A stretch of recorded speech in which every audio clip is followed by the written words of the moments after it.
السلام عليكم ورحمة الله وبركاته. الحمد لله رب العالمين، والصلاة والسلام على رسوله الكريم وعلى آله وصحبه أجمعين ومن تبعهم بإحسان إلى يوم الدين. أما بعد. கண்ணியமிக்க அல்லாஹ்வின் நல்லடியார்களே, அல்லாஹ் தஆலாவின் சத்திய மார்க்கமான இஸ்லாமிய மார்க்கத்தை ஏற்று அந்த மார்க்கத்தை அறிந்து கொள்வதற்காக வேண்டி நாம் எல்லாம் இந்த இடத்துல கூடியிருக்கிறோம். இதில் மிக முக்கியமாக ரமலான் மாதத்தை நாம் இன்னும் ஒரு சில தினங்களில் அடைய இருக்கிறோம்.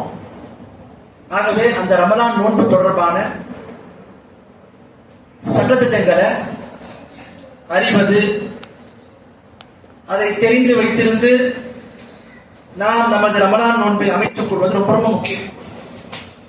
ஏன்னா நம்மள நிறைய பேருக்கு ரமலான் நோன்பினுடைய முக்கியத்துவம் தெரியுது, அதனுடைய சிறப்புகள்லாம் தெரியுது. ஆனால் சட்டத்திட்டங்கள் தெரியாத காரணத்தினால நோன்பை முறிக்கக்கூடிய காரியங்களை செஞ்சுக்கிட்டு நம்ம நோன்போடு தான் இருக்கிறோம் அப்படின்ற மாதிரி பல பேர் நினைச்சிட்டு இருக்காங்க. நோன்பை முறிக்காத சில காரியங்களை செஞ்சுட்டா நீங்க நோன்பை முடிச்சிருச்சோம் அப்படின்ற மாதிரி நோன்பை முடிச்சிடலாம். இன்னும் சில தவறுகள், அந்த தவறுகளின் காரணத்தினால நம்முடைய நோன்புக்கே பாதிப்பு ஏற்படக்கூடிய அம்சங்கள் எல்லாம் தெரிந்தோ தெரியாமலோ சில பேர் செய்து விடுவதை நம்ம பார்க்கணும். ஆகவே ரமலான் நோன்பு தொடர்பாக நாம முதல்ல அது பற்றிய கல்வி அறிவது ரொம்ப ரொம்ப முக்கியம். நோன்புனா என்ன, எப்படி நோக்கணும், எதனால் நோக்க முடியும், எதனால முடியாது, யார் மீது நோன்பு கடமை, யாருக்கு தற்காலிக சலுகை அளிக்கப்பட்டிருக்கு, யாருக்கு நிரந்தர சலுகை அளிக்கப்பட்டிருக்கு என்கின்ற சட்டங்கள் எல்லாம் நாம அறிந்து வைத்திருக்கோம். அது தொடர்பா ஒரு 70 சட்டத்திட்டங்கள் இன்ஷாஅல்லாஹ் நாம இன்னைக்கு பார்க்க இருக்கோம். ரமலான் நோன்பு சம்பந்தமா ஒரு 70 சட்டத்திட்டங்கள். அதுல முதலாவது நீங்க பாத்தீங்கன்னா, இது எல்லாமே முன் சென்ற மார்க்க அறிஞர்கள் அவங்களுடைய ஆய்வுகள், அவங்க எழுதிய நூல்கள், அவங்க அளித்த பத்வாக்கள் தான் எடுக்கப்பட்ட தகவல். குறிப்பிடும்படியா சொல்றதா இருந்தா ஷேக் இப்னு தய்மிய்யா ரஹிமஹுல்லாஹ், ஷேக் பின் பாஸ் ரஹிமஹுல்லாஹ், அதே மாதிரி ஷேக் ஹுசைன் ரஹிமஹுல்லாஹ், ஷேக் அல்பானி ரஹிமஹுல்லாஹ் போன்ற இமாம்களுடைய கருத்துக்களை தான் இங்கே நாம அவங்களுடைய அந்த விளக்கங்களையும் அவங்க வைக்கக்கூடிய ஆதாரங்களையும் தான் நாம இங்க தெரியப்படுத்த இருக்கோம். முதலாவது சட்டம், நோன்பு என்றால் என்ன, நோன்பு எதற்கு சொல்லுவாங்க என்று பார்த்தீங்கன்னா, அகராதியில நோன்பு என்று சொன்னால் சௌம் என்று சொன்னால் இம்சாக், நிறுத்திக் கொள்வது, தடுத்துக் கொள்வதுன்னு அர்த்தம். அகராதியில நோன்பு என்றால் தடுத்துக் கொள்வது, நிறுத்திக் கொள்வது என்று அர்த்தம். அல்லாஹ் கூட பாருங்க, குர்ஆன்ல மரியம் அலைஹிஸ்ஸலாம் அவங்களுடைய கூற்றை அல்லாஹ் பதிவு செய்யறான். அது அல்லாஹ் தஆலா தெரியப்படுத்துறான், இன்னி நதர்து லிர்ரஹ்மானி ஸௌமா. மரியம் அலைஹிஸ்ஸலாம் சொல்றாங்க அந்த மக்கள்கிட்ட, நான் நோன்பு நோக்க நேர்ச்சி செய்துள்ளேன். என்ன அர்த்தம்? உங்களோட யாரோட நான் பேச மாட்டேன். பேசாம தன்னை தடுத்துக் கொள்வதற்கு சௌம் என்ற வார்த்தையை அவங்க பயன்படுத்துறாங்க. சௌம்னா தடுத்துக் கொள்வது, நிறுத்திக் கொள்வது என்று அர்த்தம். இஸ்லாமிய வழக்கில் சௌம், அரபில சௌம், தமிழ்ல நோன்பு.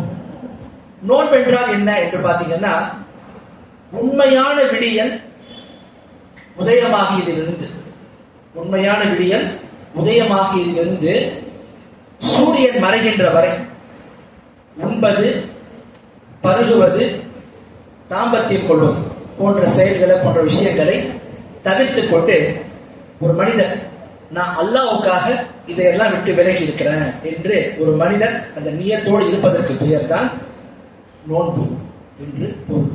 நோன்புன்னா ஃபஜ்ருடைய அந்த நேரத்திலிருந்து சூரியன் மறைகின்ற வரைக்கும் உண்பது, பருகுவது, தாம்பத்தியம் கொள்வது போன்ற விஷயங்களை தவிர்த்திருந்து அல்லாஹ்வுக்காக நான் இப்படி இருக்கிறேன் என்ற எண்ணத்தோடு இருப்பதற்கு பெயர் தான் நோன்பு. இதுக்கு ஆதாரம் நீங்க பாத்தீங்கன்னா, அல்லாஹ் குர்ஆன்ல 2வது அத்தியாயத்துல 186வது வசனத்துல சொல்றான், குலு வஷ்ரபு ஹத்தா யதபய்யன லக்கும் அல்-கைத்துல் அப்யது மினல் கைத்தில் அஸ்வத் மினல் ஃபஜ்ர் ثم அத்தீமு ஸியாம இலல் லைல். அல்லாஹ் சொல்றான், நீங்கள் உண்ணுங்கள், பருகுங்கள். எப்போ வரைக்கும்? அதிகாலை நேரம் என்றும் அந்த வெள்ளை நூலில் இருந்து, கருப்பு நூலில் இருந்து அந்த வெள்ளை நூல் தெளிவாகின்ற வரை நீங்கள் உண்ணுங்கள், பருகுங்கள். கருப்பு நூல்னா என்ன? இரவனுடைய அந்த இருள். அதிலிருந்து வெள்ளை நூலா என்ன? உண்மையான அந்த விடிய தெளிவாகின்ற வரை நீங்கள் உண்ணுங்கள், பருகுங்கள். பிறகு என்ன? தெளிவாகிட்டுன்னா உண்பது, பருகுவது, இல்லற வாழ்க்கையில் போன்ற விஷயங்களை தவிர்த்து கொண்டு எப்போ வரைக்கும்? இரவு வரும் வரை. இரவு வரும் வரை. அப்படின்னா என்ன அர்த்தம்? சூரியன் மறைகின்ற வரை. அப்ப நோன்பு என்று சொன்னால் அதற்கான பொருள் இதுதான் அப்படின்றத நாம பார்க்கலாம். இது 2வது அத்தியாயத்துல 186வது வசனம். அப்ப முதல் சட்டம் நம்ம தெரிஞ்சுக்கிட்டோம், நோன்பு என்றால் என்ன அப்படின்னு. அடுத்து பாருங்க 2வது சட்டம். ரமலான் நோன்பை நோற்பதின் சட்டம் என்ன? மார்க்கத்தில் என்ன கேட்டகரியில வரும்? ஃபர்தா அல்லது சுன்னத்தா அல்லது முஸ்தஹபா, என்ன இதுல வரும் அப்படின்னு பாத்தீங்கன்னா, தரத்தில் வரும்னு பாத்தீங்கன்னா, இஸ்லாமிய மார்க்கத்தில் ரமலான் நோன்பு என்பது 5 முக்கியமான அடிப்படை கடமைகள் ஒரு கடமை. வாஜிப், ஃபர்த். வாஜிப்னாலும் சரி, ஃபர்துனாலும் சரி ஒன்றுதான்.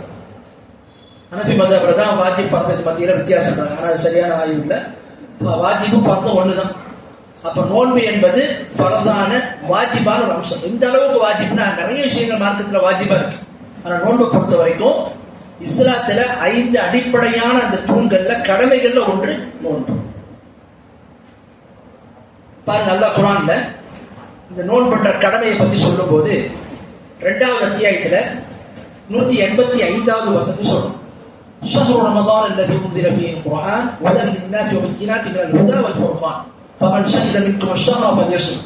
அல்லாஹ் சொல்றான், ரமலான் மாதம் எத்தகைய மாதம் என்றால் அந்த மாதத்துல தான் அல்லாஹ் குர்ஆனை இறக்கி அருளினான். அது மனிதர்களுக்கு நேர்வழியை காட்டுது. அதே மாதிரி நேர்வழியிலிருந்து என்ன செய்து அது தெளிவான சான்றுகள் என்ன செய்து பிரித்தறிந்து நமக்கு தருகிறது என்று அல்லாஹ் தஆலா சொல்றான். அடுத்து அல்லாஹ் தெரியப்படுத்துறான், உங்கள யார் அந்த மாதத்தை அடைகிறாரோ அவர் நோன்பு நோற்றுக் கொள்ள வேண்டும் என்று கட்டளை அல்லாஹ் சொல்றான். அப்ப நோன்பு என்பது இஸ்லாத்துல கடமைகள்ல ஃபர்ல ஒன்று. எந்த அளவுக்கு கடமைனா ரசூலுல்லாஹ் சொல்றாங்க பாருங்க. நாம எல்லாம் அறிந்து வைத்திருக்கக்கூடிய பிரபலமான ஹதீஸ் சஹீஹ் புகாரில 8வது நம்பர் ஹதீஸ், புனியல் இஸ்லாம் அலா ஹம்ஸின். இஸ்லாமிய மார்க்கம் 5 விஷயங்கள் மீது, 5 தூண்கள் மீது நிறுவப்பட்டிருக்கு. என்னென்ன விஷயம்? ஷஹாதத் லா இலாஹ இல்லல்லாஹ் வ அன்ன முஹம்மதன் அப்துஹு வ ரசூலுஹு. லா இலாஹ இல்லல்லாஹ் முஹம்மது ரசூலுல்லாஹ் என்று சாட்சி சொல்வது. அடுத்து 2வது வ இகாமிஸ் ஸலாஹ், தொழுகையை நிலைநாட்டுவது. வ ஈதாஇ ஸகாத், 3வது ஜகாத்தை கொடுப்பது. 4வது வல் ஹஜ், ஹஜ்ஜை நிறைவேற்றுவது. வ ஸௌமி ரமதான், 5வது ரமலானுடைய நோன்பை, கடமையான நோன்பை நோற்பது. சில அறிவிப்புகள் 4வது நோன்பையும் 5வது ஹஜ்ஜையும் சொல்லப்படும். ஆகவே நோன்பு என்பது இஸ்லாத்தின் 5 அடிப்படையான கடமைகள் இருந்து ஒரு கடமை அப்படின்றத நாம அறிஞ்சுக்கணும். ஆகவே ரொம்ப முக்கியத்துவமா நாம இதற்கு முக்கியத்துவம் அளிக்க வேண்டும். அடுத்து பாருங்க, ரமலான் நோன்பின் 3வது ஒரு சட்டம். ரமலான் நோன்பிற்கு எத்தனை அடிப்படைகள் இருக்குது, என்னென்ன விஷயங்கள் அடிப்படையா இருக்கு? ரமலானுக்கு அடிப்படை நீங்க பாத்தீங்கன்னா ஒரே ஒரு விஷயம். ரமலானுக்கு அடிப்படையாக இருப்பது ஒரே ஒரு விஷயம். என்ன? ஃபஜ்ருடைய நேரத்திலிருந்து சூரியன் மறைகின்ற வரை உண்பது, பருகுவது, தாம்பத்தியத்தை தவிர்த்துக் கொள்வது. இதை செய்துவிட்டு ஒரு மனிதர் அல்லாஹ்வுக்காக இதை செய்கின்ற எண்ணத்தோடு இருப்பார். இந்த ஒரு அடிப்படை தான் நோன்புக்கு இருக்கு. நோன்புக்கு இந்த ஒரு அடிப்படை தான். இதுக்கான ஆதாரத்தை நம்ம முன்னாடியே பார்த்தோம். 2வது அத்தியாயத்துல 186வது வசனம் அல்லாஹ் சொல்றான், குல்லு வஷ்ரபு ஹத்தா யதபையனலக்குல் கைத்துல் அபீது மினல் கைத்தில் அஸ்வத் மினல் ஃபஜ் சும்ம அத்தீமுஸ் ஸியாம இலல் லைல். நீங்கள் உண்ணுங்கள், பருகுங்கள். எப்போ வரைக்கும்? அந்த கருப்பு கயிறிலிருந்து வெள்ளை நூல், இருந்த கருப்பு நூலிலிருந்து வெள்ளை நூல் தெளிவாகின்ற வரை உண்ணுங்கள், பருகுங்கள். பிறகு நீங்க என்ன செய்யணும்? அந்த வெள்ளை நூல் தெளிவானதுக்கு அப்புறம் நிறுத்திக் கொள்ள வேண்டும். எப்போ வரைக்கும்? மக்ரிப் வரைக்கும், அந்த இரவு வருகின்ற வரைக்கும் என்று அல்லாஹ் தஆலா தெரியப்படுத்தும். அப்ப நோன்பிற்கு ஒரே ஒரு அடிப்படை தான் இருக்கிறது. அடுத்து பாருங்க, 4வது நோன்புடைய சட்டங்கள். 4வது ரமலான் நோன்பின் அந்தஸ்து என்ன? மார்க்கத்தில் கலிமாவை நீங்க பாத்தீங்கன்னு சொன்னா, தொழுகைக்கு அப்புறம் கலிமா, கலிமாவுக்கு அப்புறம் என்ன? தொழுகை இருக்கு. அதுக்கு அடுத்து என்ன? ஜகாத் இருக்கு. அதுக்கப்புறம் இஸ்லாமிய மார்க்கத்தில் பாத்தீங்கன்னு சொன்னா 5 கடமைகள்ல 4வது அல்லது 5வது கடமை என்ன செய்யப்பட்டிருக்கு? நோன்பு சொல்லப்பட்டிருக்கு. இதுக்கான ஆதாரத்தை நம்ம முன்னாடியே பார்த்தோம். அல்லாஹ்வுடைய தூதர் சொல்றாங்க, புனியல் இஸ்லாம் அலா ஹம்ஸின். இஸ்லாமிய மார்க்கம் 5 விஷயங்கள் நிறுவப்பட்டிருக்கு. என்னென்ன? ஷஹாதாவுடைய கலிமா, தொழுகை, ஜக்காத்தை கொடுப்பது, சில அறிவிப்புகள் நோன்பு, 5வது ஹஜ், சில அறிவிப்புகள் 4வது ஹஜ், 5வது நோன்பு. ஆகவே 5 அடிப்படையான கடமைகள்ல ஒன்று அப்படின்றத நாம பார்க்கலாம். இது ரமலான் நோன்புடைய அந்தஸ்து. அடுத்து பாருங்க, 5வது சட்டம். ரமலான் நோன்பை நோற்பதின் நோக்கம் என்ன? எதுக்காக நோக்கிறோம்? என்ன காரணத்துக்காக நோக்கிறோம்? இது குறித்து பாத்தீங்கன்னா, ரமலான் நோன்பை நோற்பதற்கான நோக்கம் என்னன்னா தக்வாவை பெற வேண்டும். அதுதான் ரமலான் நோன்பு கடமையாக்கப்பட்டதுக்கான நோன்பு. ரமலான் நோன்பு எதற்காக அல்லாஹ் கடமையாக்கி இருக்கிறான்னா தக்வாவை பெறணும். அல்லாஹ் குர்ஆன்ல சொல்றான் பாருங்க, 2வது அத்தியாயத்துல 183வது வசனம், யா அய்யுஹல்லதீன ஆமனு குதிப அலைக்குமுஸ் ஸியாம் கமா குதிப அலல் லதீன மின் கப்லிக்கும் லஅல்லக்கும் தத்தகூன்.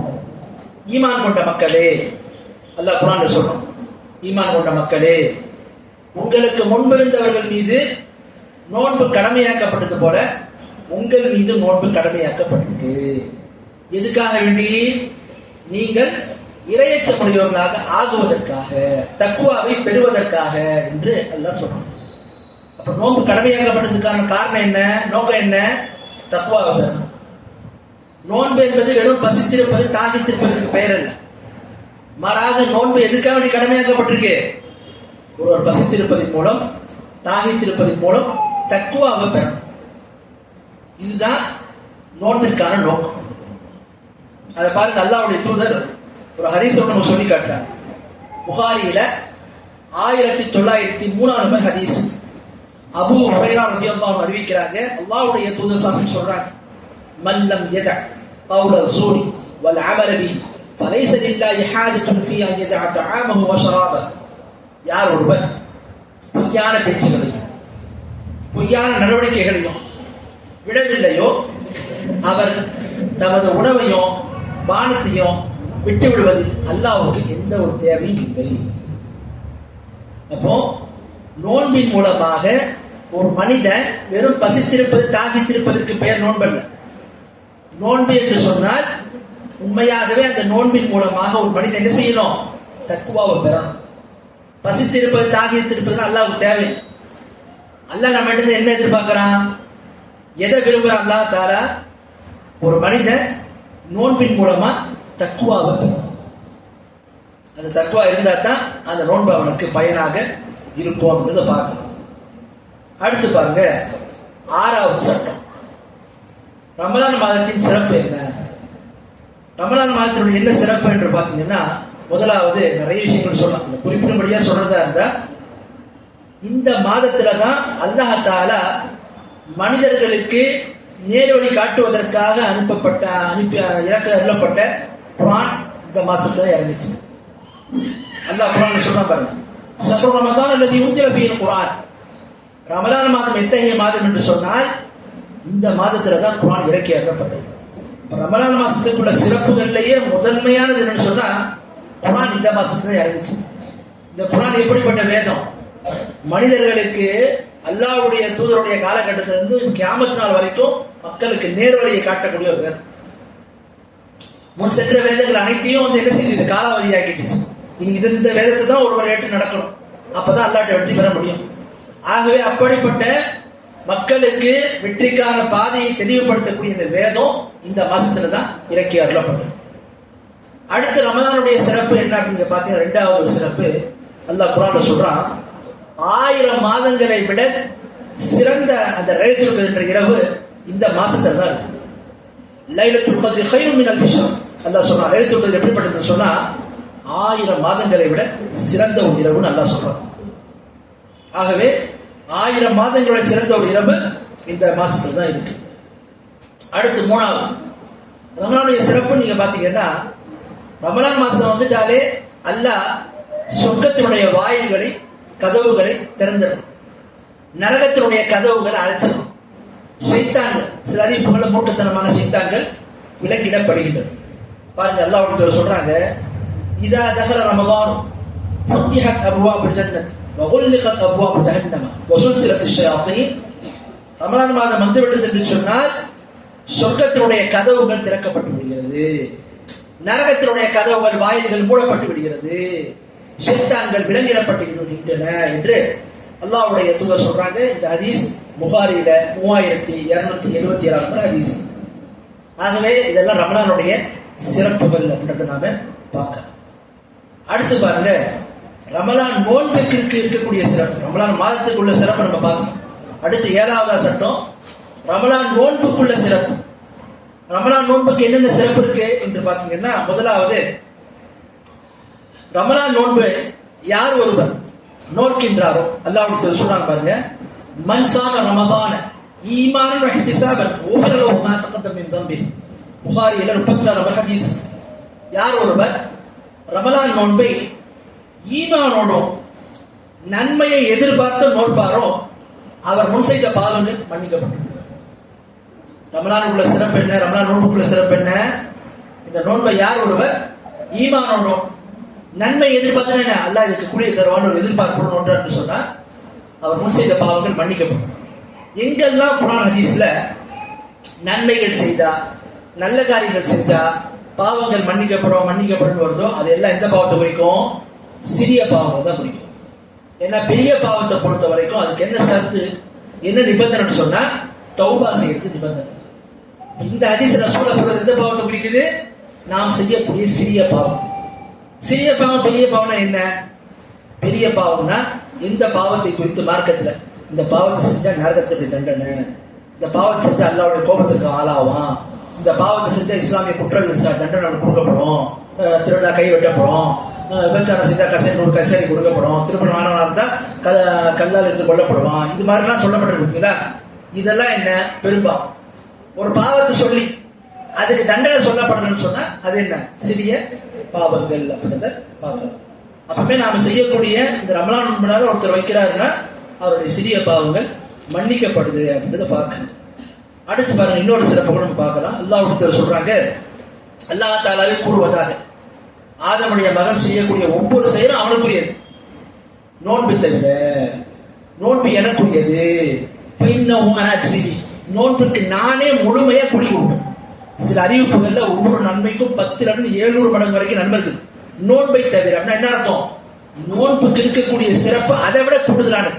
எவ்வளவு சிறப்பு அது அல்லாஹ்வுக்கு தான் தெரியும்.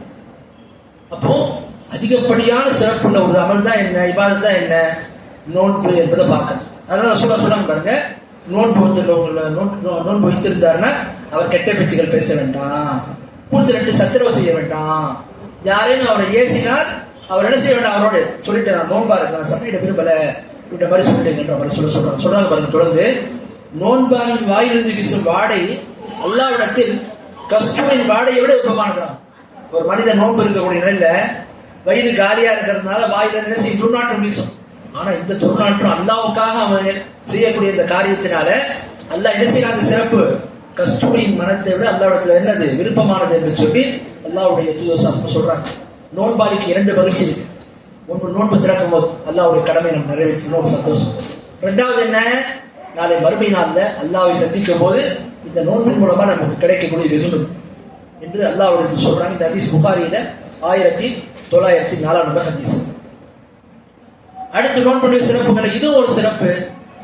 சொர்க்கத்துல ஒரு வாசல், குறிப்பிட்ட ஒரு வாசல் இருக்கு, அதுக்கு பேர் ரையான். அந்த வாசல் வழியா யார் நுழைவார்னு சொன்னா நோன்பாளிகள் மட்டும்தான் நுழைவார், யாருமே அதுல நுழைய முடியாது. ஆகவே இப்படிப்பட்ட சிறப்புகள் இந்த நோன்புக்கு இருக்கிறது அப்படின்னு நாம பார்க்கணும். அடுத்து பாருங்க, 8வது சட்டம். ரமலான் நோன்பு யார் மீது கடமை? ரமலான் நோன்பு யார் மீது கடமை என்று பார்த்தீங்கன்னா, முதலாவது முஸ்லிமாக இருக்கிறவங்க மீது கடமை. 2வது பருவ வயதை அடைந்தவங்க மீது கடமை. 3வது சக்தி பெற்றவங்க மீது கடமை. என்ன அர்த்தம்? ஒருத்தர் நோயாளியா இருக்காரு, அந்த நேரத்தில் ஒரு கடமை இல்லை. அப்போ முஸ்லீமா இருக்கணும், பருவ வயதை அடைந்திருக்கணும், சிறுவன் மீது கடமை இல்லை. இஸ்லாமிய சட்டங்களை நீங்க பாத்தீங்கன்னா பொதுவான சட்டங்கள், பல சட்டங்கள் என்ன உடனடியாக இந்த அம்சங்களோடு சம்பந்தப்பட்டதுல பருவ வயதை மார்க்கும் கடமையா இருக்கு. பருவ வயதை அடைஞ்சிட்டாருன்னு சொன்னா நோன்பு கடமையாயிடும், பருவ வயதை அடைஞ்சிட்டாருன்னா தொழுகை கடமையாயிடும். அப்போ முஸ்லீமா இருக்கணும், பருவ வயதை அடைந்திருக்கணும், அதே மாதிரி சக்தி பெற்றிருக்கணும். 4வது புத்தி உள்ளவரா இருக்கும், புத்தி சீரா இருக்கும், மனநலம் பாதிக்கப்படவங்க இது கடமை இல்லை. அப்போ முஸ்லீமாக இருக்கக்கூடிய பருவ வயது அடைந்த புத்தி உள்ள சக்தி பெற்ற, அடுத்து 5வது ஊரில் தங்கி இருக்கக்கூடிய, ஒரு பிரயாணத்தில் இருக்கார், அவசியமான பிரயாணமா இருக்கு அல்லது வாழ்வாதாரத்துக்கான பிரயாணமா இருக்குது, அது ஒரு தேவையான ஒரு பிரயாணமா இருக்குன்னு சொன்னா அவர் என்ன, அவர் மீது நோன்பு கடமை இல்லை, விடலாம் அவர் நோன்பு, அப்புறம் வச்சுக்கணும். அப்போ நோன்பு கடமையாகிறதுக்கு இந்த 5 விஷயங்கள் இருக்கு. யார் மீது கடமை? முஸ்லீமா இருப்பவர் மீது, பருவவயதை அடைந்தவர் மீது, புத்தி உள்ளவர் மீது, சக்தி பெற்றவர் மீது, ஊரில் தங்கியிருப்பவர் மீது, இந்த 5 நிலையில வரக்கூடிய ஆண்கள் பெண்கள் அனைவர் மீதும் நோன்பு என்பது கட்டாய கடமையாகும். இவங்க நோன்பு விட முடியாது. இல்ல பெண்களுக்கு மட்டும் என்ன தனி ஒரு சட்டம் விலக்கு. அவங்க தொழாத சூழல்ல ஹைது இருக்கக்கூடிய நிலையில, நிபாஸ் இருக்கக்கூடிய நிலையில அவங்க நோன்பை தற்காலிகமா விடுவாங்க. அப்ப இந்த 5 நிலையில ஒருத்தவங்க வந்துட்டாங்கன்னா அவங்க மீது நோன்பு கடமையா. இதுக்கான ஆதாரங்களை பார்த்து நோன்பு நோற்பவர் முஸ்லீமா இருக்கும். இஸ்லாமிய சட்டங்கள் நீங்க பாத்தீங்கன்னா முஸ்லீம் மீது கடமை தான், காஃபிர் மீது கடமை தான். நோன்பு சட்டங்கள்னா முஸ்லீம்கள் மீது கடமை, காஃபிர் மீது கடமை. இதுக்கு என்ன ஆதாரம் நீங்க பாத்தீங்கன்னா அல்லாஹ் குர்ஆன்ல சொல்றான், மா ஸலஃபுக்கும் ஃபீ ஸகர். சகர் நரக நெருப்புல உங்களை நீங்க கொண்டு வந்திருக்கீங்க. நரகத்துல சகர்னு ஒரு இடம், அங்க நரகவாசிகள் இருப்பாங்க. அப்ப அவங்க மக்கள் கேட்பாங்க, நீங்க ஏன் இங்க வந்தீங்கன்னு சொல்லி. அப்ப அவங்க என்ன சொல்லுவாங்க, காலு, நிறைய விஷயங்கள் சொல்லுவாங்க. அது ஒண்ணு, காலு லம் நகு மினல் முஸல்லி, நாங்கள் தொழக்கூடியவர்களாக இல்லை. வகுன்னா நுகத்திபு யௌமித்தீன், அவங்க தொடர்ந்து சொல்லுவாங்க, நாங்க கியாமத்தினால மறுக்கக்கூடியவங்களா இருந்தோம். அப்ப யாரு? காஃபிர். காஃபிர்கள் மீதும் இஸ்லாத்துடைய சரிய சட்டங்கள் கடமை ஆயிடும். ஆனா என்ன, அவங்க செஞ்சா ஏற்றுக்கப்படாது. எப்ப ஏற்றுக்கப்படும்? ஈமான் என்பது ஷரத்து. ஈமானோடு செஞ்சாதான் ஏற்றுக்கப்படும். ஈமான் இல்லாம செஞ்சா ஏற்றுக்கப்படாது. அப்போ நோன்பு நோன்போர் முஸ்லீமா இருந்தா தான் அந்த நோன்பு அவருக்கு பயனளிக்கும். முதலாவது அம்சம். ஏன்னா காஃபிர் செய்யக்கூடிய இபாதத்துகள் தான் ஏற்றுக்கொள்ள மாட்டோம். அடுத்து இரண்டாவது, பருவ வயது அடைந்திருக்கிறதுக்கும் புத்தி சீராக இருப்பதற்கான ஆதாரத்தை பாருங்க. நசாயில 3378 நம்பர் ஹதீஸ். அல்லாஹ்வுடைய தூதர் சொல்றாங்க, ருஃபிய கலமன் சலாசி, 3 பேரை விட்டு எழுதுகோல் உயர்த்தப்பட்டு. அல்லாஹ்வுடைய தூதர் சொல்றாங்க, 3 பேரை விட்டு எழுதுகோல் உயர்த்தப்பட்டு விடும். என்ன அர்த்தம்? அவங்க கேள்வி கணக்கு கேட்கப்பட மாட்டாங்க. அவங்களுடைய செயல்களுக்காக அவங்க குற்றம் பிடிக்கப்பட மாட்டாங்க. 3 பேரை விட்டு எழுதுகோல் உயர்த்தப்பட்டு என்ன அர்த்தம்? அவங்க கேள்வி கணக்கு கேட்கப்பட மாட்டாங்க, அவங்க குற்றம் பிடிக்கப்பட மாட்டாங்க. அதுல யார் யாரெல்லாம் வருவா? அதுல முதலாவது ஒருவர் தூங்கிக் கொண்டிருப்பவர் விழிக்கின்றவரை. தூக்கத்தில் அவர் மனித செய்யக்கூடிய குற்றங்களுக்கு அவன் என்ன செய்ய முடியாது, பொறுப்பாக முடியாது. ஏன்னா அவனுக்கே தெரியாது என்ன செய்யணும். இரண்டாவது ஒரு சிறுவன் பருவ வயது அடைகிறவரை, பெரியவனாக ஆகின்றவரை. சிறுவன் பருவ வயது அடைகிறவனை என்ன குற்றப்படுத்த விட மாட்டான். சிறுவன் அவனுக்கு அந்த புத்தி இருக்காது. மூணாவது அனில் மஜ்னூனி ஹத்தா யஅகில அவ் யஃபீகா, மூணாவது புத்தி சுவாதீனம் இல்லாதவன், புத்தியை பெறுகின்றவரை அல்லது தெளிவை அடைகின்றவரை குற்றப்படுத்தப்பட மாட்டான். அப்போ இஸ்லாமிய கடமைகள் எல்லாமே பருவ வயதை அடைந்ததுக்கு அப்புறம் தான் மேக்சிமம் அதிகப்படியான கடமை. பருவ வயது ஜக்காத் இருக்குது, ஒரு சிறுவன்ட்ட ஜக்காத் இருக்கு, அவங்க அப்பா அம்மா இல்லை, அவனுக்கு பெரிய சொத்தை தந்தை வெளியில கிடைச்சிருக்குன்னு வச்சுக்க, அவர் பருவ வயதை அடையல, அதனாலதான் அப்புறம் தான் ஜக்காத் அப்படிங்கிறது. ஜக்காத்து பொருளும் உள்ளது. சிறுவனா இருந்தாலும் அவனுடைய பொறுப்பாக என்ன செய்யறதுக்கான ஜக்காத்தை கொடுத்துருவார். ஆனா உடல் ரீதியான விவாதத்துகளை பொறுத்த வரைக்கும் பாத்தீங்கன்னா பருவ வயதை அடைஞ்சதுக்கு அப்புறம் தான் கடமை. அதே மாதிரிதான் புத்தி சீராக இருப்பது. அடுத்து நாலாவது, உடல் ரீதியான சக்தியை பெறுவதற்கும் ஐந்தாவது ஊரில் தங்கி இருப்பதற்குமான ஆதாரம். உடல் ரீதியான சக்தியை பெற்று இருக்கணும், ஊரில் தங்கி இருக்கணும். அல்லாஹ் குர்ஆன்ல சொல்றான் பாருங்க, 2வது அத்தியாயத்துல 185வது வசனம், ومن كان مريضا او على سفر فعدة من ايام اخرى. அல்லாஹ் சொல்றான், எனும் எவர் நோயாளியாகவோ அல்லது பயணத்திலோ இருந்தால் அவர் அந்த குறிப்பிட்ட நாட்கள் அந்த நோன்பு என்ன செய்யணும், பின்வரும் நாட்களில் நோற்றுக் கொள்ள வேண்டும் கணக்கிட்டு. ஒரு பிரயாணியாகவோ நோயாளியாகவோ இருந்தால் நோன்பு விட்டுருவார். விட்டுட்டு புறம் என்ன செய்வார்னு சொன்னா அவர் விடுபட்ட நோன்பை நோட்டு விடுவார் என்று அல்லாஹ் தஆலா குர்ஆன்ல தெரியப்படுத்தி. அப்போ நோன்பை விடுறதுக்கு உடல் ரீதியான சக்தி, ஒருத்தர் நோன்பு பலகீனமா இருக்கார், நோயாளியா இருக்கார், நோன்பை விடலாம். ஒருத்தர் பிரயாணத்தில் இருக்கார், நோன்பை விடலாம், மார்க்கம் அனுமதி தரும். ஊர்ல தங்கி இருக்கிறாருன்னா நோன்பு விடுறதுக்கு அனுமதி இல்லை. உடல் ஆரோக்கியத்தோடு இருக்கிறாருன்னா நோன்பு விடுறதுக்கு அனுமதி இல்லை. அப்ப இந்த 5 விதமான மக்கள் மீது நோன்பு கட்டாய கடமை. முஸ்லிமா இருக்கிறவரு, பருவ வயது அடைந்தவர், புத்தி சீராக இருப்பவர், ஊரில் தங்கியிருப்பவர், ஆரோக்கியமா இருக்கிறவர். இந்த 5 விதமான நிலையில வரக்கூடிய ஒவ்வொரு முஸ்லிமான ஆண் பெண் அனைவர் மீதும் நோன்பு நோற்பது கடமையாகும். இதுல பெண்களுக்கு மட்டும் என்ன விதி விலக்கா? இதெல்லாம் அவங்க இருந்தாலும் அவர்களை குறித்து ரசூலுல்லாஹ் சொல்றாங்க பாருங்க, قال النبي صلى الله عليه وسلم أليس إذا حاضت لم تصلي ولم تصم فذلك نقصان دينها அல்லாஹ் சொல்றாங்க, ஒரு பெண் ஹைதுடைய அந்த மாதவிடாய் காலத்தில் தொழுவதில்லை, நோன்பு நோற்பதில்லை அல்லவா, அதுதான் அவருடைய மார்க்கத்தில் உள்ள குறைபாடாகும் என்று அல்லாஹ்வுடைய தூதர் சாஸ்திரங்கள் கூறினார்கள். அப்போ பெண்களுக்கு அந்த குறிப்பிட்ட தொழுகை இல்லாத நேரங்கள்ல அவங்களுக்கு என்ன நோன்பு அவங்க வைக்க மாட்டாங்க, விட்டுருவோம். இப்போ இந்த 8வது சட்டத்துல யார் மீது நோன்பு கடமை அப்படின்றத நம்ம பார்க்கணும். அடுத்து பாருங்க 9வது சட்டம். ரமலான் நோன்பை ஒருவர் வேண்டும் என்றோ அல்லது சோம்பலினாலோ ஒருவர் விட்டார்னு சொன்னா அவரை பற்றிய மார்க்க நிலைப்பாடு என்ன? ரமலான் கடமைன்றது ஏத்துக்கிறார், கடமை மறுத்த அவசியம் கிடையாது. ரமலான் கடமைன்றது ஏத்துக்கிறாரு, ஆனா நோன்பு வைக்க மாட்டாரு, நோன்பு வேணும்னே விட்டுறாரு சோம்பலினால. இவரை பொறுத்த வரைக்கும் பாத்தீங்கன்னா இவர் காபிராக மாட்டார். ஏன்னா இஸ்லாமிய மார்க்கத்துல தொழுகையை தவிர மற்ற விவாதத்துகளை பொறுத்த வரைக்கும் ஒருத்தர் வேண்டுமென்றே விடுறத என்ன செய்யல, குஃப்ர்னு சொல்லப்படும். எனவே நோன்பை வேண்டுமென்றே விடுபவர் அதை கடமை ஏற்றுக்கிட்டு விட்டாலும் காபிராக மாட்டார். இன்னும் பெரும்பாவங்கள் ஒரு பாவத்தை செய்தவராக அவர் ஆவார். ஏன்னா இஸ்லாமிய மார்க்கத்தில் அவர் காபிர் ஆயிடுவார்ன்றதுக்கோ அல்லது குஃப்ர்ல போயிடுவார்ன்றதுக்கு ஆதாரம் இல்லை, சொல்ல அது மாதிரி. அதனால அது பெரிய பாவம் தான் சொல்லப்பட்டிருக்கு, காபிர் ஆக மாட்டார். இதுக்கான ஆதாரம் பாருங்க, திரும்பி வரக்கூடிய ஒரு அறிவிப்பு 2034 ஹதீஸ் என்னது. அதில் பார்த்தீங்கன்னா அப்துல்லா இப்னு ஷகீக் என்கின்ற தாபை சொல்றாங்க, லா யரவுன மினல் அஅமாலி ஷைஅன்.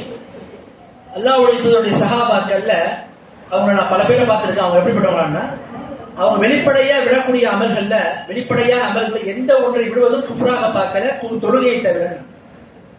ரசூலுல்லாஹ்வுடைய தோழர்கள்ல சஹாபாக்கள்ல எந்த ஒரு அமலையும் விடுவதை அவங்க குஃப்ரா பார்க்க, தொழுகையை தவிர. இப்ப தொழுகை விடுறது எப்படி பார்த்தாங்க? குஃப்ரா பார்த்தாங்க. மற்ற அமல்களை விடுறது அவங்க குஃப்ரா பார்க்கல. அப்போ தொழுகை விடுறது, நோன்பு விடுறது என்ன என்னது? குஃப்ரா ஆகும். ஆனாலும் என்ன, பாவத்தில் பெரும்பாவமாக ஆகும் அப்படின்றத நாம அறியலாம். அடுத்து நியத். இது வரைக்கும் நோன்புடைய அடிப்படையான சில அம்சங்களை நம்ம பார்த்தோம். அடுத்த 2வது டாபிக் நியத். 10வது சட்டம். ரமலான் நோன்பிற்கு நியத்து அவசியமா? நியத்தை கட்டாயமா நம்ம வைக்கணுமா? நீங்க பாத்தீங்கன்னா ஆமா, ரமலான் நோன்பிற்கு கடமையான இந்த நோன்பிற்கு நியத்து அவசியம். கட்டாயமா நோன்புக்கு நியத்தை நம்ம வைக்க வேண்டும். நியத்துனா என்ன? மனசுல அந்த எண்ணத்தை உறுதிப்படுத்திக் கொள்றது. அல்லாஹ்வுடைய சொல்றாங்க பாருங்க, ஹப்ஸா ரலியல்லாஹு அன்ஹா அறிவிக்கிறாங்க, அல்லாஹ்வுடைய தூதர் சொன்னாங்க, மன் லம் யஜ்மஅ ஸியாம قبل الفجر فلا صيام له. யார் ஒருவர் ஃபஜ்ருடைய அந்த நேரத்திற்கு முன்பே நியத்தை வைக்கவில்லையோ அவருக்கு நோன்பு இல்லை. யார் ஒருவர் ஃபஜ்ருடைய நேரத்திற்கு முன்பே நியத்தை வைக்கலையோ அவருக்கு நோன்பு இல்லை. ரமலான் நோன்பை கட்டாயமாக ஃபஜ்ருடைய அந்த நேரம் வர்றதுக்கு முன்னாடியே நியத்தை வச்சிருக்கணும். ஃபஜர் நேரம் வர வரைக்கும் ஒருத்தர் ரமலான் நோன்பு வைக்கிறதுக்கான நியத்து இல்லாம இருந்து அவர் பசியோட இருக்கிறார், நோன்பு வச்சுக்கிறான்னா அது நோன்பு ஏற்றுக்கப்படாது. ஃபஜ்ருடைய இந்த நேரத்துக்கு முன்னாடியே நோன்பு வைக்கின்றேன் என்ற அந்த நியத்தோடு அந்த மனசு எண்ணத்தை உறுதிப்படுத்தி கொள்ள வேண்டும். இது நோன்பினுடைய சத்துகள்ல ஒன்று. கடமையான நோன்புக்குள்ள சத்துல ஒரு சத்து என்ன? அதை ஒருவர் என்ன செய்யணும்? ஃபஜ்ருடைய நேரத்திற்கு முன்பே அந்த நியத்தை வைத்துக் கொள்ள வேண்டும். நியத்தை வைக்கிறான நோன்பு ஏற்றுக்கொள்ளப்படாது. அதான் ரசூலுல்லாஹ் சொல்றாங்க, யார் ஒரு ஃபஜ்ருக்கு முன்பு நியத்தை வைக்கலையோ அவருக்கு நோன்பு இல்லை.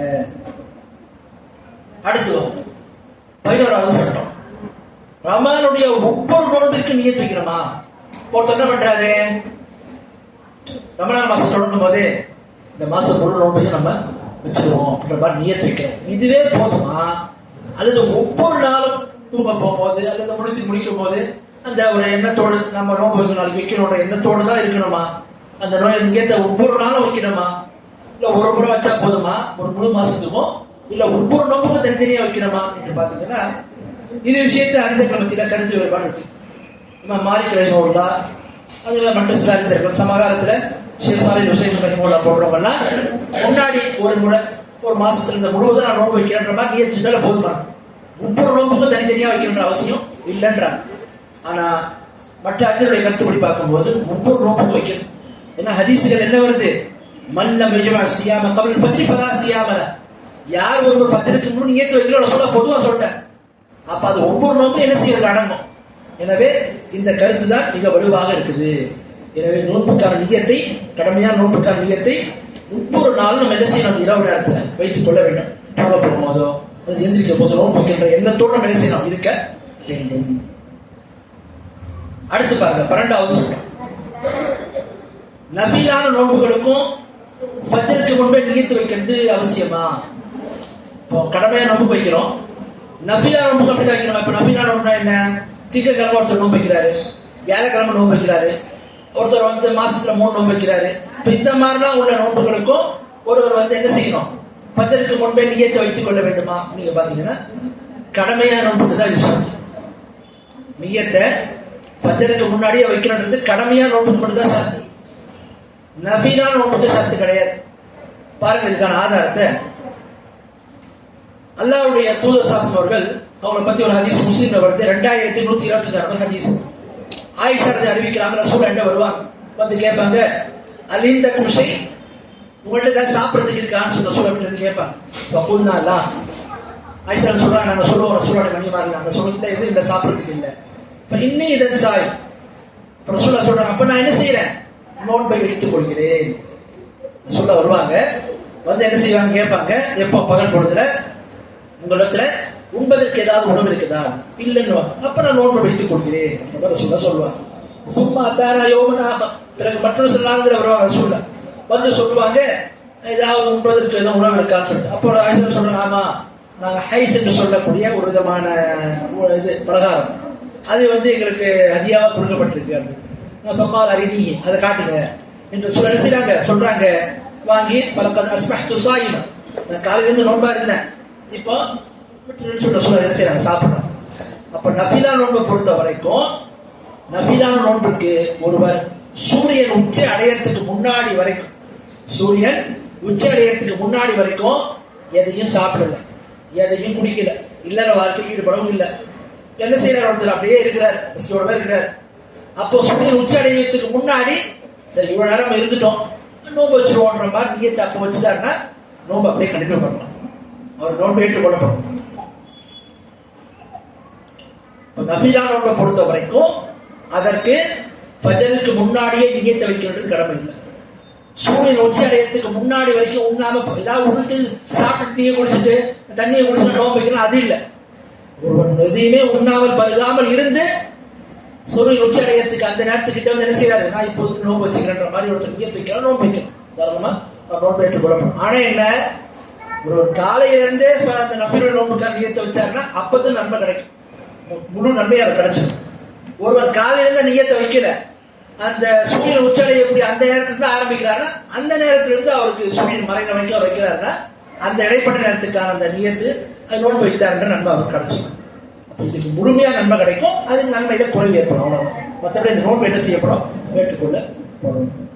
இந்த ஹதீஸ் நமக்கு இன்னொரு சட்டமும் விளங்குது.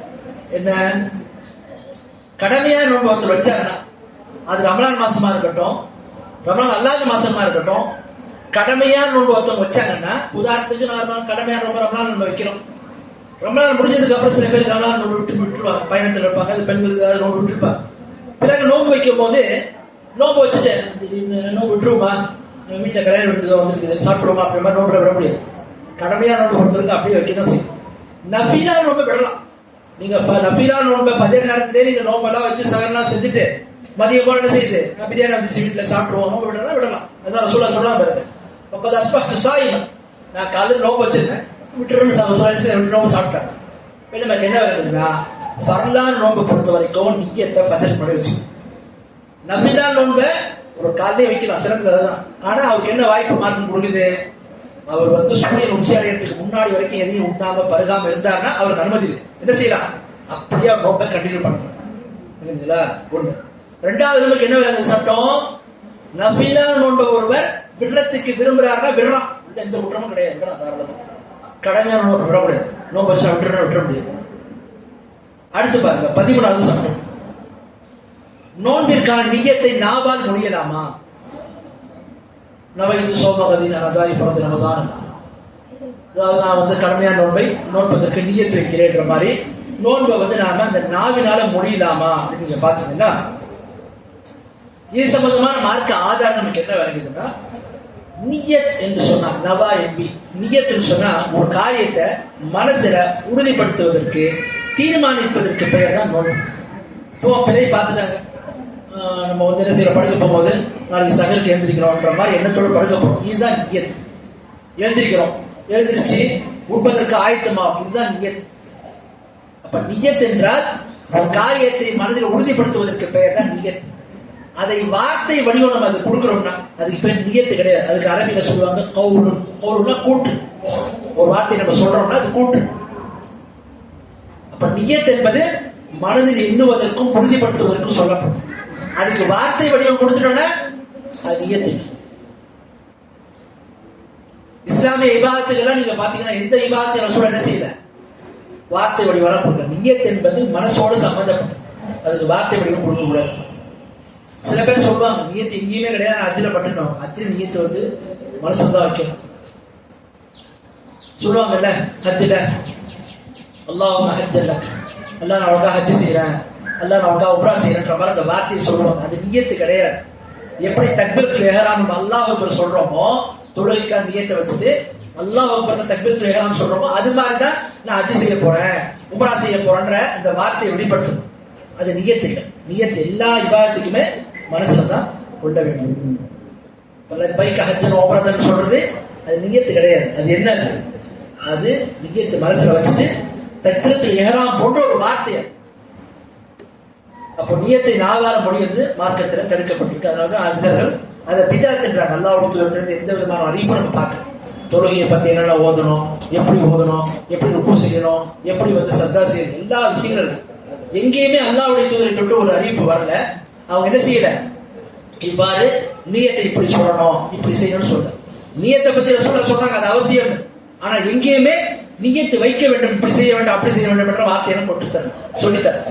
இது நமக்கு விளங்குது. நியத்து என்பது நாவால் முடியக்கூடாது, மாறாக அது உள்ளத்தால் உறுதிப்படுத்தணும், தீர்மானிக்கிறதுக்கு பேர் தான் நியத்தை. அப்படித்தான் பார்க்கணும். அடுத்து பாருங்க, அல்லாஹ் சொல்றாங்க புகாரில 2967 ஹதீஸ். யார் இந்த மார்க்கத்துல புதிதாக ஒரு நிகழ்வை ஏற்படுத்துவாரோ அது இந்த மார்க்கத்துல இல்லைன்னா ரத்து செய்யப்படும். அதனாலதான் மார்க்க அறிஞர்கள் நியத்தை நாவால் முடிவதை பிதாத் என்றார். நியத்து அவசியம், ஆனா அதை ஒருத்தர் நாவால முடிஞ்சாங்கன்னா அது பிதாத் ஆகும் சொல்லி என்ன செய்யறாங்க, தெரியப்படுத்துறாங்க. அடுத்து பாருங்க 14வது சட்டம். நியத் வைத்த பிறகு ஃபஜர் நேரம் வர்ற வரைக்கும் சாப்பிடலாமா? சில பேர் என்ன பண்ணுவாங்க, 3:30 மணிக்கெல்லாம், உதாரணத்துக்கு ஃபஜர் நேரம் 5 மணி வருதுன்னு வச்சுக்கோங்க, ஒரு 4 மணி 4:30 மணிக்கெல்லாம் சாப்பிட்டு என்ன பண்ணுவாங்க, நியத் வச்சுட்டேன், இப்போ 1/2 மணி நேரம் எதுவும் சாப்பிட மாட்டாங்க. ஃபஜருடைய நேரம் வர வரைக்கும் எதுவும் சாப்பிடணும். பரவாயில்ல, எல்லாத்துக்கும் தெரிஞ்சுதான். ஃபஜருடைய அந்த நேரம் வரத்துக்கு முன்னாடியே சாப்பிட்டு முடிச்சுட்டு நியத் வச்சுக்கணும். ஏதாவது கொடுத்தா என்ன நியத் வச்சுக்கணும், நீக்க வேண்டிய அவசியம். ஏன்னு பார்த்தீங்கன்னா, நோன்பு நோப்பதற்கான நியத்தை வைத்தாலும் ஃபஜருடைய அந்த நேரம் வர்ற வரைக்கும் என்ன செய்யலாம், சாப்பிடணும். அல்லாஹ் அனுமதி கொடுக்கலாம். அல்லாஹ் குர்ஆன்ல சொல்றான், குலு வஸ்ரபு ஹத்தா யதபையன லக்கும் கைத்துல் அபீது மினல் கைத்தில் அஸ்வத் மினல் ஃபஜ்ர் சும்ம அத்திமு ஸியாம மினல் லைல். உண்ணுங்கள் பருகுங்கள். எப்போ வரைக்கும்? அந்த கருப்பு நூல்ல இருந்து வெள்ளை நூல் தெளிவாகின்ற வரைக்கும் உண்ணுங்கள் பருகுங்கள் அல்லாஹ் சொல்றான்.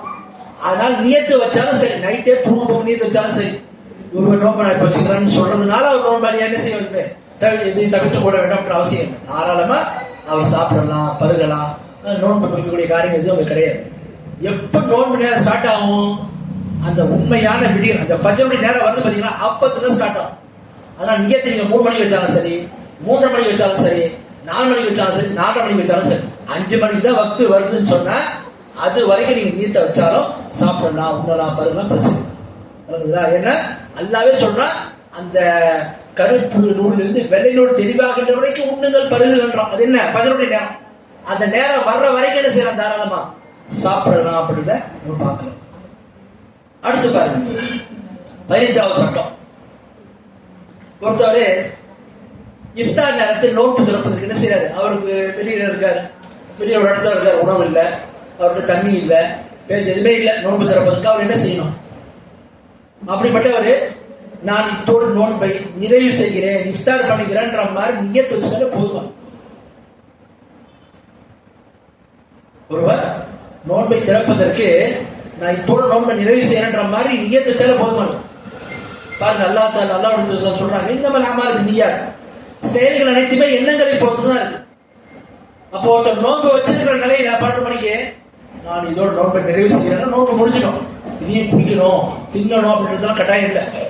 நோன்பை முடிப்பதற்கு நோன்பை ஒருவர் விடுவதற்கு நியத்தை வச்சாலே போதுமானது. அதான் சொல்றாங்க இன்னமல் அமால் பின்னியாத், செயல்கள் அனைத்துமே எண்ணங்களை பொறுத்துதான் இருக்கு. அப்ப என்ன அர்த்தம்? செயல்களை பொறுத்த வரைக்கும் செயல்கள் அனைத்துமே எண்ணங்களை பொறுத்துதான் இருக்குன்னு சொன்னா அப்போ ஒருத்தர் எண்ணத்தை அந்த மாதிரி உறுதிப்படுத்திட்டாருன்னா முடிஞ்சிச்சு. அதே மாதிரி தான் இஃப்தாருடைய நேரத்துல ஒருவர் நோன்பை நான் விட்டுறேன் இதோட முடிச்சுக்கிறேன் இஃப்தார் பண்ணிக்கிறேன்னா அவர் உண்டானாலும் சரி பருகவில்லை என்றாலும் சரி நோன்பு நிறைவடைந்து. அடுத்து 14வது சட்டம் என்ன? ரமலானில் விடுபட்ட நோன்புகளை ஷவ்வாலுடைய 6 நோன்போடு சேர்த்து நோக்கலாமா? ஒரே நோன்பு 2 நியத். ஒரே நோன்பு 2 நியத். உதாரணத்துக்கு ஒருத்தவங்க ரமலான 20 நோன்பு தான் வச்சாங்க, 10 நோன்பு வைக்க ஏதோ பயணம் தந்தாங்க, நோயாளியா இருந்தாங்க. அப்ப ரமலானுக்கு அப்புறம் நல்லாயிட்டாங்க.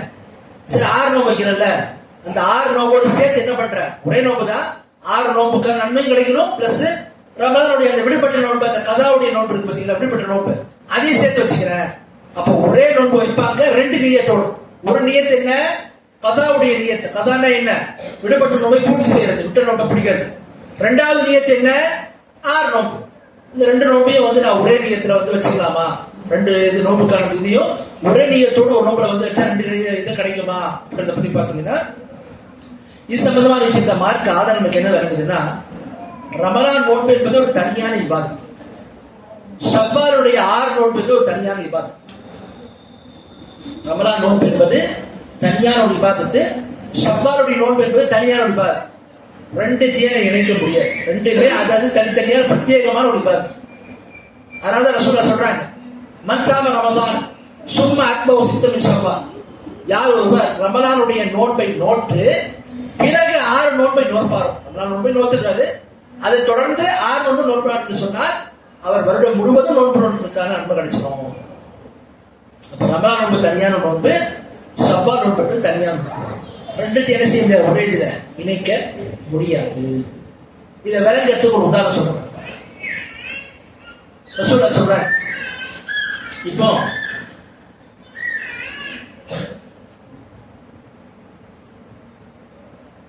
ஒருவர் லுஹர் தொழுகையுடைய முழு சுன்னத்தை தொழுல, ஒருவர் லுஹர் தொழுகையுடைய முழு சுன்னத்தை தொழுல, அவர் என்ன பண்றாரு? லுஹர் தொழுகை வராரு, தொழுகை ஜாயிண்ட் ஆயிடுச்சு, ஆரம்பம் ஆயிடுச்சு, தொழுகை ஜாயிண்ட் ஆகும் போது நான் லுஹருடைய 4 ரக்காத்து கடமையும் தொழுதுறேன், அதோடு சேர்த்து லுஹருடைய அந்த சுன்னத்துகளையும் நான் சேர்த்து என்ன செய்யறேன், நியத்தை வைத்துக் கொள்கிறேன்ற மாதிரி நியத்தை வச்சாருன்னா என்ன செய்ய, அந்த மாதிரிலாம் ஏற்றுக்கூடாது. ஏன்? லுஹருடைய சுன்னத் என்பது தனியான ஒரு சுன்னத், லுஹர் தொழுகை என்பது தனியான ஒரு தொழுகை. அப்ப 2 இணைக்க முடியாது. இதே மாதிரிதான் இப்ப லுஹர் தொழுகையில சுன்னத்தை தொழுல, லுஹர் தொழுகையை தொழுதுட்டு லுஹருக்கு அப்புறம் தொழ வேண்டிய 2 சுன்னத்துகள் அந்த ரக்காத்துல என்ன பண்றாரு, முன்னாடி உள்ள அந்த 2 நியத்தோடு சேர்த்து லுஹருடைய முன் சுன்னத்து பின் சுன்னத்து 2 நியத்தோடு சேர்த்து இந்த உடாம நான் செய்ய முடியாது. ஏன்? லுஹருடைய முன்னாடி சுன்னத் என்பது வேற, லுஹருடைய பின்னாடி சுன்னத் என்பது வேற. 2 தனித்தனியான இபாதத்துகள் 2 என்ன செய்ய முடியாது, இணைக்க முடியாது. ஆகவேதான் ஒருத்தவங்க ரமலான் நோன்பை நோற்பதாக இருந்தா, விடுபட்ட நோன்பை கலா செய்வதாக இருந்தால் அது தனியாக நோட்பாங்க. அதை என்ன செய்ய மாட்டாங்க, ஷவ்வாலுடைய 6 நோன்போடு நோக்க கூடாது. இப்படி மார்க்கத்தில் அனுமதி இருந்ததுன்னா அது யார் முதல்ல செயல்படுத்திருப்பா? சஹாபா. ஆயிஷா ரலியல்லாஹு அன்ஹா தொட்டே வருது, என்ன வருது, அவங்களுக்கு விடுபட்ட நோன்பை அவங்க எப்ப நிறைவேற்றுவாங்க? அடுத்த ஷாபானுடைய அந்த இது வரத்து ரமலானுடைய முன்னாடி ஷாபான் மாசம் செய்வாங்க, நிறைவேற்றுவாங்க. என்ன காரணத்தினால? ரசூலுல்லாஹ் செய்ய வேண்டிய பணிவிட. அப்போ விடுபட்ட நோன்பை ஷவ்வாலுடைய 6 நோன்போடுவே நோற்பதற்கு மார்க்க அனுமதி கொடுத்து ஒரே நோன்பை 2 நியத்தோடு நோற்பதற்கு அனுமதியா இருந்தா யார் அதை முதல்ல செயல்படுத்திருப்பா? சஹாபாக்கள் செயல்படுத்தி. அப்போ அந்த மாதிரி என்ன செய்ய முடியாது, நோக்க முடியாது. எனவே ரமலானுடைய நோன்பு தனியான ஒரு இபாதத்து, ஷவ்வால் நோன்பு தனியான இபாதத்து. 2 தனித்தனி இபாதத்துகள் ஒன்றாக இணைக்க முடியாது. அடுத்து வாங்க 17வது சட்டம். ரமலானுடைய கலா நோன்புகளை அரஃபா ஆஷுரா நோன்பு சேர்த்து நோக்கலாமா? இப்ப 6 நோன்போடு நோக்க முடியாது, நம்ம தெரிஞ்சுக்கிட்டோம். அரஃபா மற்றும் ஆஷுரா நோன்போடு ரமலானுடைய இந்த நோன்பை நம்ம நோக்கலாமா என்று பார்த்தீங்கன்னா இதுக்கான பதில் பாருங்க. முதல் அம்சம், ஒருவர் அரஃபாவையும் ஆஷுராவையும் சுண்ணத்தான் நோன்ற அடிப்படையில் ஒருத்தர் நோட்டுட்டாருன்னா அதுக்கான முழுமையா நன்மை கிடைச்சிடும், எல்லாரும் ஏத்துக்கிறாங்க. ரெண்டாவது, ஆஷுரா நாள் அன்று அல்லது அரஃபா நாள் அன்று ஒருவர் நோன்பு நோக்கும் போது என்ன செய்யறாரு? இன்னைக்கு ஆஷுரா நோன்பு, நான் கடமையா நோன்புன்ற நியத்தை வச்சு நோன்பு நோக்கிறேன். இதை நோக்கும் போது விடுபட்ட நோன்பை நான் நோக்கிறேன், கதான் செய்யறேன். ரமலான் விடுபட்ட நோன்பை நான் இப்ப நோக்கிறேன். அந்த நோன்பை நோக்கும் போது ஆஷுரா நாள் நோக்கிறதுனால விடுபட்ட நோன்பு பூர்த்தியாயிடும், ஆஷுரா நாள் அன்று நோன்பு நோற்ற நன்மையும் கிடைத்து விடும் என்ற எண்ணத்தோடு ஒருத்தர் நோட்டார்னு சொன்னா அவருக்கு 2 நன்மை கிடைச்சிடும். ஒருவர் அரஃபா நாள் அன்று இதே மாதிரி என்ன பண்றாரு? விடுபட்ட ரமலான் விடுபட்ட நோன்பு வைக்கிறார். அதே அரஃபா நாள் அன்று என்ன செய்யறாரு? அரஃபா நோன்பையும் வந்து என்ன செய்யறாரு? வைக்கிறார். நீயத்து என்னவா இருக்கணும்? விடுபட்ட நோன்பு வைக்கிறன்ற மாதிரி இருக்கணும். கதா நோன்பை நிறைவேற்ற கடமையான நோன்பை மீண்டும் வைக்கிற எண்ணத்தோடு வைக்கிறார் என்று சொன்னால் அவர் ஒரு நோன்பை வச்சாலும் 2 நோன்புக்கான நன்மை கிடைக்கும். ரமலானுடைய விடுபட்ட நோன்பை பூர்த்தி செய்தாலும் ஆயிடுவது ஒண்ணு. ரெண்டாவது, ஆஷுரா நோன்பை வச்ச மாதிரியும் அரஃபா நோன்பை வச்ச மாதிரியும் ஆயிடும். இப்ப நமக்கு ஒரு சந்தேகம், அது என்ன? சப்பான் நோன்புக்கு மட்டும் அந்த மாதிரி வைக்க கூடாது நம்ம பாக்குறோம், அரஃபா ஆஷுரா மட்டும் ஏன் வைக்கிறோம்? அதுக்கு என்ன காரணம் என்று பாத்தீங்கன்னா அது காரணம் இதுதான். அரஃபா ஆஷுரா என்பது தனியான பிரத்யேகமான நோன்பு கிடையாது. அரஃபா ஆஷுரா என்பது தனியான ஒரு பிரத்யேகமான விவாதத்து கிடையாது. ஷவ்வாலுடைய 6 நோன்புன்னு ஒரு நோன்பு தனியா இருக்கு. அரஃபா ஆஷுரா என்று தனி நோன்பு கிடையாது. 4 ரசூல் நோன்பு நீங்க சொல்ல. இந்த விளங்கத்துக்கு ஒரு உதாரணம் சொல்றேன். ரசூல் சொல்றாங்க, இதா தகல அஹதுக்கும் மஸ்ஜித ஃபலா யஜ்லிஸ் ஹத்தா யுஸல்லி ரகாத்தைன். உங்கள் ஒருத்தர் பள்ளிக்குள்ள நுழைஞ்சாருன்னா 2 ரக்காத்து தொழுவாம உட்கார வேண்டாம் ரசூல் சொல்றாங்க. ஒருத்தர் பள்ளிக்குள்ள வரார், வந்து என்ன பண்றாரு? லோகர் தொழுகைக்கு வந்தார். அவர் வந்து அந்த பள்ளியுடைய காணிக்கை தொழுகிற ஒரு தொழுகை தொழுல ரசூல் என்ன பண்ண, அவங்க என்ன பண்றாரு? வர்றாரு உள்ள வந்து அவர் லோகருடைய 2 ரக்காத்து அந்த சுண்ணத் தொழுது உட்காராரு, 4 ரக்காத்து சுண்ணத் தொழுது உட்கார்றாரு. இவருக்கு என்ன? இவர் வந்து காணிக்கை தொழுகையினுடைய அந்த சட்டத்தை நிறைவேற்றுவார், ஆவாரா ஆக மாட்டாரா? ஆயிடுவார். ஏன்? காணிக்கை தொழுகைன்னு தனி தொழுகை கிடையாது. நஃபில் தொழுகை, எந்த நஃபில் தொழுகை தொழுதாலும் பரல அல்லாத எந்த ஒரு தொழுகை தொழுதாலும் அவருக்கு என்ன செஞ்சார்? நன்மை கிடைச்சிடும். அப்ப அவர் வந்து தொழுதாரு உட்கார்ந்தாரு சொன்னா அடுப்படியா என்ன அவருக்கு? அந்த காணிக்கை தொழுகின்ற நன்மை அவர் நிறைவேற்றுவார், ஆயிடுவார். இதே மாதிரிதான் ஆஷுரா நாள் அன்று நீங்க எந்த நோன்பு வச்சாலும் ஆஷுரா அன்று நோன்பு இருந்தவன்ற நன்மையில வந்துடும். அரஃபா நாள் அன்று நீங்க எந்த நோன்பு வச்சாலும் அரஃபா நாள் நோன்பு வச்ச நன்மையில வந்துடும். அப்போ இது தனி ஒரு இபாதத்து கிடையாது. ஆஷுரா என்பது தனியார் ஒரு இபாதத். அதான் ரசூலுல்லாஹ் சொல்றாங்க, யார் ரமலானுடைய நோன்பை நோற்று பிறகு ஆஷுரா நோன்பை நோக்கின்றார்களோ, அப்ப ரமலான் நோன்பு வேற, ஆஷுரா நோன்பு வேற, 2 தனித்தனி இபாதத். ஆனா சரி, ரமலான் நோன்பு வேற, ஷவ்வாலுடைய 6 நோன்பு வேற, 2 தனித்தனி இபாதத். ஆனா இப்படி ஒரு இதை ரசூல் என்ன செய்யல? ஆஷுராவுக்கும் அரஃபாவுக்கும் ரமலான் முடிச்சு போட்டேன். அது தனி, அது என்ன ஒரு தனித்தனி இபாதத்தின் அடிப்படையில் வராது. அப்ப ஒருவர் ஆஷுரா நோன்பு அன்று அரஃபா நோன்பு அன்று கதாவுடைய நோன்புக்கான நியத்தை வைக்கிறாரு, இந்த நோன்பை வச்சிருக்கிற மாதிரி வச்சிருக்காருன்னா 2 நன்மை அவருக்கு கிடைச்சிடும். அப்ப எப்படி ஒருத்தர் தஹியத்துல் மஸ்ஜித் உள்ள வராரு, பள்ளிக்குள்ள வந்து சுன்னத்தை தொழுதாலும், லோகருடைய சுன்னத் தொழுதாலும் சரி, அஸ்ருடைய சுன்னத் தொழுதாலும் சரி, மகரிபுடைய சுன்னத் தொழுதாலும் சரி, இஷாவுக்கு முன்னாடி தொழக்கூடிய சுன்னத் தொழுதாலும் சரி, தொழுதாலும் பள்ளியினுடைய காணிக்கையை நிறைவேற்றி விட்டார் என்ற அந்த நன்மை அவருக்கு என்ன செஞ்சிடும்? கிடைத்து விடும் அப்படின்றத நாம பார்த்தோம். இதே சட்டம் தான் என்ன? திங்களும் வியாழனும். திங்கக்கிழமை தனியான ஒரு நோன்பு கிடையாது, வியாழக்கிழமைக்கும் தனியான நோன்பு கிடையாது. நீங்க எந்த நோன்பு வச்சாலும் திங்கக்கிழமை நீங்க நோன்பா இருப்பீங்க, வியாழக்கிழமை நீங்க நோன்பா இருப்பீங்கன்ற அளவு தான் நீங்க வருவீங்க. ஆகவே ஒருத்தவங்க நோன்பு வைக்கும் போது திங்கக்கிழமை தேர்ந்தெடுத்து ரமலானுடைய விடுபட்ட நோன்பை வைக்கிறாங்கன்னா அவங்களுக்கு கதாவுடைய அந்த நன்மையும் கிடைச்சிடும், திங்கக்கிழமை நோன்பாக இருந்தாங்கன்ற நன்மையும் கிடைச்சிடும். வியாழக்கிழமைக்கு இதே சட்டம் தான். அப்போ திங்களா இருக்கட்டும், வியாழனா இருக்கட்டும், ஆஷுராவா இருக்கட்டும், அரஃபாவா இருக்கட்டும், எல்லாத்துக்குமே ஒரே சட்டம். அந்த நாள்ல ஒருத்தர் நோன்பு வைக்கிறாங்க, எந்த நோன்பை வச்சாலும் ஆஷுரா நாள் ஒரு நோன்பா இருந்தாரு, அரஃபா நாள் நோன்பா இருந்தாரு, திங்கக்கிழமை நோன்பா இருந்தாரு, வியாழக்கிழமை நோன்பா இருந்தாருன்ற அளவுலதான் ஒருவர் அவர் எந்த நோன்பு வச்சாலும் சரி. ஆகவே இப்படி வச்சாருன்னா 2 நோன்புக்கான நன்மை அவருக்கு கிடைத்து விடும் அப்படின்னு பார்க்கலாம். அடுத்து வாங்க, சஹர் மற்றும் இஃப்தாருடைய சட்டம். சஹர் மற்றும் இஃப்தாருடைய சட்டம் 18வது சட்டம் என்னன்னா, ரமலான் நோன்பை நோக்க வேண்டும் என்ற எண்ணத்துடன் தூங்க சென்றவர் சஹருக்கு இயலாமல் இருந்தால் அவருடைய நோன்பு ஏற்கப்படுமா? ஒருத்தர் ரமலான் தூங்க போகும்போது நாளைக்கு நோன்பு வைப்போம் அப்படின்ற மாதிரி தூங்க போனார். எப்ப எழுந்திருக்கிறாரு? பள்ளியில பாங்க சொல்லி ஃபஜ்ருடைய தொழுகை ஸ்டார்ட் ஆக போகுது, அந்த நேரத்துல எழுந்திருக்கிறார். இப்போ வந்து அவர் நோன்பை என்ன செய்யணும்? ஐயோ சகர் வைக்க நிறைய பேர் என்ன பண்ணுவாங்க, நீங்க ஏன் நோன்பு வைக்கிறேன்னு கேட்டா நாங்க சகர் செய்யல, தூங்கிட்டோம். சகர் செய்யறது கட்டாயம் ஒண்ணு கிடையாது. சகர் செய்வது கட்டாயமான விஷயம் கிடையாது. ரசூலுல்லாஹ் சொல்றாங்க தஸஹரு ஃபஇன்ன ஃபிஸ்ஸூரி பரக்கத், சகர் செய்து கொள்ளுங்கள், சகர் செய்வதுல பரக்கத்துக்கு ரசூலுல்லாஹ் சொல்றாங்க. புகாரி முஸ்லிம் வரக்கூடிய ஹதீஸ். அது என்ன இல்ல, கடமை இல்ல. அதனால ரசூலுல்லாஹ் சௌமுல் விசால்னா தொடர் நோன்பு, சகரே இல்லாம உண்டான் நோன்பு, தொடர் நோன்பு ரசூலுல்லாஹ் வச்சிருக்கிறார். மார்க்கத்துல சகர் செய்யறது கட்டாயம் கிடையாது. நியத்தை வச்சுட்டு தூங்கிட்டாரு, அவர் ஃபஜ்ருடைய பாங்க சொன்னதுக்கு அப்புறம் தான் எழுந்தாலும் சரி, அல்லது ஃபஜ்ருடைய தொழுகை முடிச்சதுக்கு அப்புறம் தான் எழுந்தாலும் சரி, 6 மணி 6:30 மணிக்கு இருக்காது, ஃபஜ்ருடைய வக்து முடிச்சு சூரியனை ஒழிச்சிட்டு என்னால பிரச்சனை இல்லை. அவர் என்ன செய்யலாம், நோன்பை அப்படியே கண்டினியூ பண்ணணும், கடமையா நோன்பு கொடுத்துரும். ஏன்? சகர் என்ன இல்லை, நோன்பு இருக்கு, ஷரத் இல்ல. அது என்னவா இருக்கு? முஸ்தஹப் தான், விரும்பத்தக்கது தான். சகர் செய்யாம ஒருத்தர் சகர் நேரம் கடந்து எழுந்திருச்சாலும் தூங்க போகும்போது நியத்தோட போயிருந்தாருன்னா தாராளமா செய்யணும், அப்படியே கண்டினியூ கட்டாயமா பண்ணணும். அடுத்து பாருங்க 19வது சட்டம். சகர் செய்வதை மஸ்ஜிதுகளில் ஃபஜ்ர் பாங்கு சொல்லும் வரை தாமதப்படுத்தலாமா? 6:20 டைம் ஆகுது, 6:14 சரி. இன்ஷா அல்லாஹ் மக்ரிப் தொழுகைக்கு அப்புறம் இன்ஷா அல்லாஹ் அடுத்த 2வது அமர்வு ஆரம்பம்.